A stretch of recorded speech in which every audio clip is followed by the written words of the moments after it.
समाव जोङो बे बिष्णु नार्जारिनि न'खराव जोङो एक्स-एन-डि-पि नि जानानै गासै बिथांमोना बेयाव सफैनो हादों।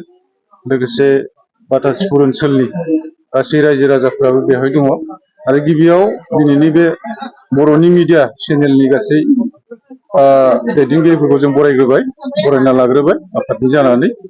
आरो जोङो दिनैहाय खोब गोजोननाय मोनदों, मानोना बिटिआर एकर्ड जानायनिफ्राय लानानै दिनैसिम साफानि उनाव साफा कमप्लिटेड जानाय जाय एक्स-एन-डि-पि फोर दंमोन, बिथांमोना दिनै साफानि उनाव साफा गगासिनो।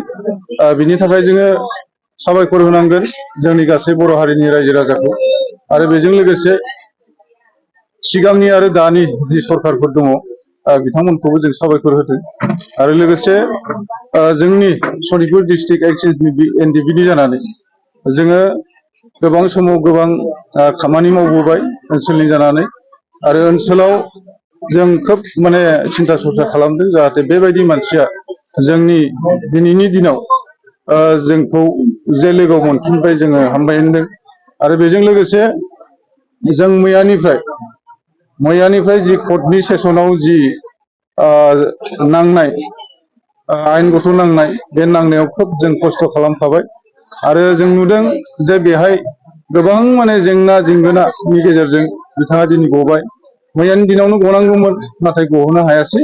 नाथाय दिनै आरोबाव मोननै केस थानायलाय, ओरै मोनसेया दंमोन तिनसुकिया आरो बिश्वनाथ जिल्लायाव दंमोन। नाथाय दिनैनि साननि गेजेरावनो इनकुवारि खालामजोबनायनि उनाव बे केसफोरा गैला होननानै जों मिथिदों। दा मिथिनायनि उनावसो जोङो बिथांखौ बिष्णु नार्जारि बा आफादाव एन गेरेमा होननानै जोङो मिथियोमोन। आरो जोंनि खोब लोगोमोन आरो जोंजोंनो थानानै गेलेनाय बायदि बिथिङाव बिथाङा खोब बिहोमा दंमोन।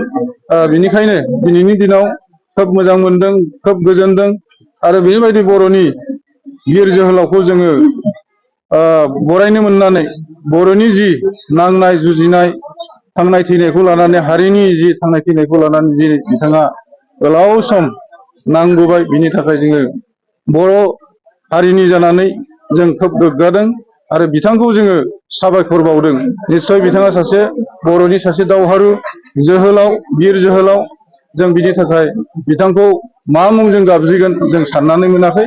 उननि समफोराव जोङो बिथांखौ मोजां प्लेटफर्म लानानै बिथांखौ जोङो मोनसे सम लानानै जों आरोबाव जों बरायगोन गोसो गोरबोजों। आरो गासै ढेकियाजुलि ओनसोलनि रायजो राजाफोरखौ लानानै जों मोनसे बरायनाय जों हाबाफारि लागोन। आरो बेखौ जों बावैसोनो उनावनो जोङो बेखौ सानबाय थादों। आरो बे साननायखौ जों मावफुंथारगोन।